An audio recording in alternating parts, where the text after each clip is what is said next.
The Battle of Monmouth, fought on June 28, 1778, near Monmouth Courthouse in New Jersey, is remembered as one of the most prolonged and fiercely contested engagements of the American Revolutionary War. Unlike previous American efforts marked by guerrilla tactics or ambushes, Monmouth was a pitched battle on open ground, a test of conventional battlefield discipline and the maneuverability.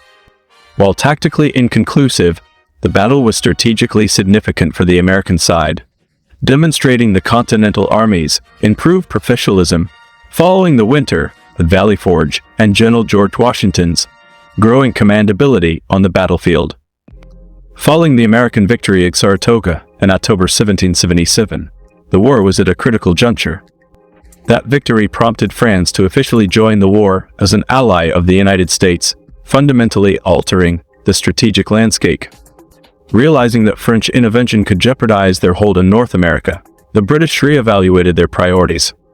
General Sir William Howe, who had captured Philadelphia in 1777, resigned and was succeeded by General Sir Henry Clinton. Clinton was told to abandon Philadelphia and concentrate British forces in New York City, where they would be safer from both American and French threats. Clinton started evacuating Philadelphia in early June 1778. He planned to march his army of approximately 10,000 British, Loyalist, and Hessian troops across New Jersey to New York. The withdrawal provided Washington with an opportunity. For the first time in the war, the Continental Army was in a strong position to confront a large British force on the move. The winter at Valley Forge transformed the American army.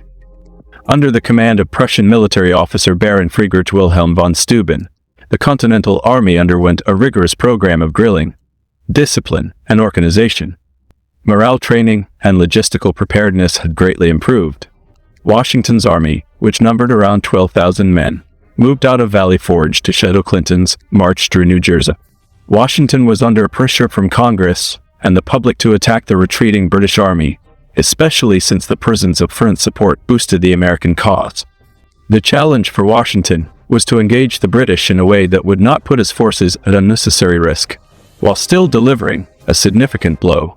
After days of deliberation and reconnaissance, Washington devised a strategy to attack the rear Clinton's column as it moved through the hot New Jersey countryside. He assigned the task to General Charles Lee, a British Army veteran who had returned to America to join the Revolution. Despite his experience, Lee remained skeptical of the plan, believing that the Continental Army was not yet prepared for a large-scale open-field battle.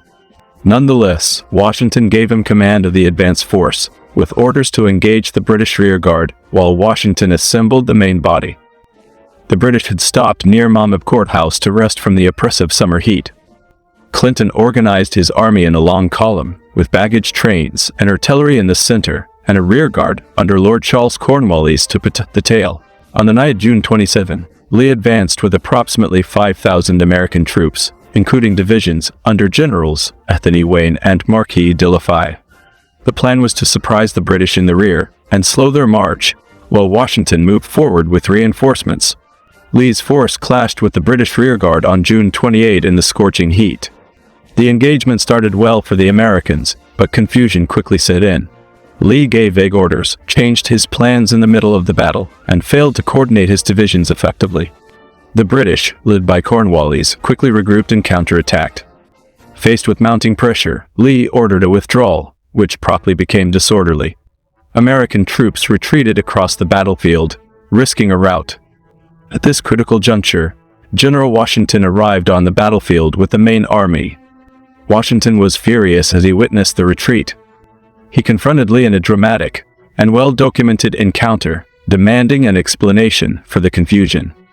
Washington took command of the situation, riding among the troops, rallying retreating soldiers, and restoring order. His leadership was crucial in reorganizing the American line and preparing for the next phase of the battle. Washington reorganized his forces along a series of ridges and defensive positions near the West Ravine and Perrine Ridge. He stationed artillery batteries under General Henry Knox in strategic locations and deployed his infantry in a defensive line to meet the renewed British attack. As Clinton and Cornwallis launched their attacks, the Americans stood firm. The fighting continued into the afternoon, with repeated British charges repulsed by disciplined volleys of musket fire and effective use of artillery. During this phase, one of the battle's most memorable legends emerged. Mary Ludwig Hayes, also known as Molly Pitcher, reportedly took her wounded husband's place at a cannon and continued to fire throughout the battle, providing water to thirsty soldiers in the scorching heat. While the specifics of her story are debated, the legend has become a symbol of the critical roles that women played during the Revolutionary War. The battle lasted hours in the scorching heat, leaving both sides exhausted, dehydrated, and sunburned. The British attempted to turn the American flanks, but Washington's defensive strategy proved effective.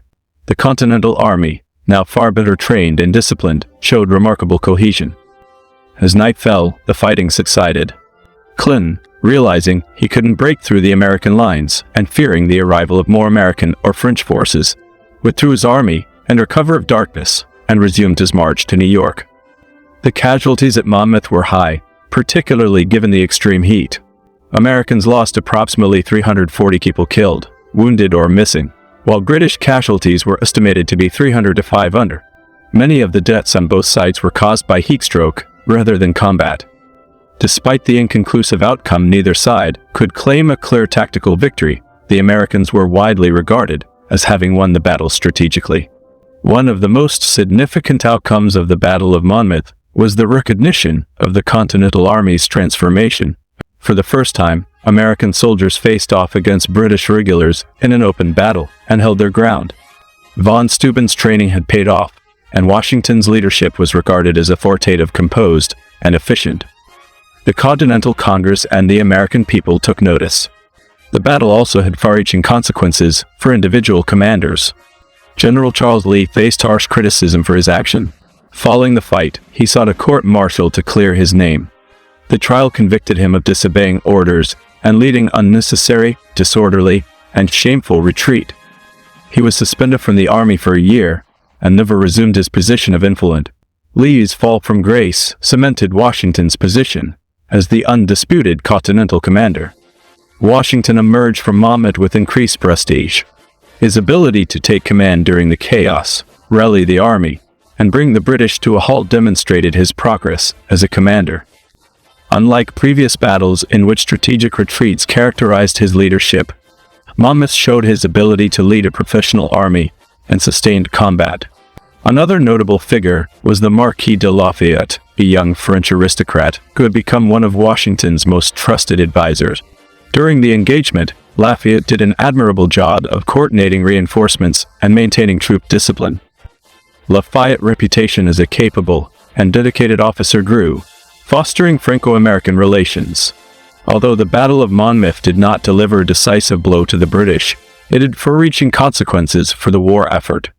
Clinton was successful in reaching New York City, but the campaign's cost and missed opportunity to defeat the Continental Army decisively raised concerns in London about British strategy.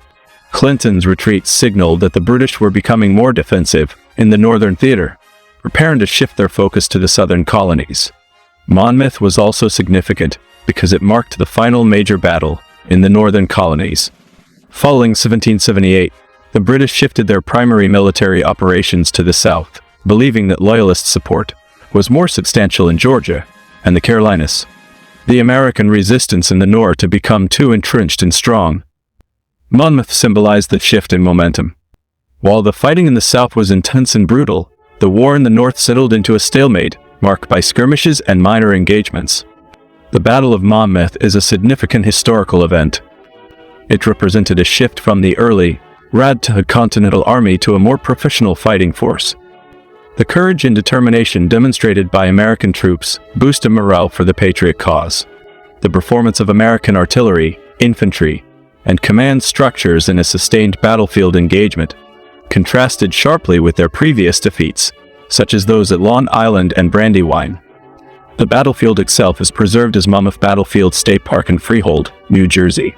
Visitors can walk through the fields where Washington's troops stood firm and see monuments honoring the bravery of American soldiers. Interpretive centers, reenactments, and educational programs all contribute to making the history of the battle more tangible and accessible. A statue in the park commemorates Molly Pitcher's legacy, and the site remains a national memorial.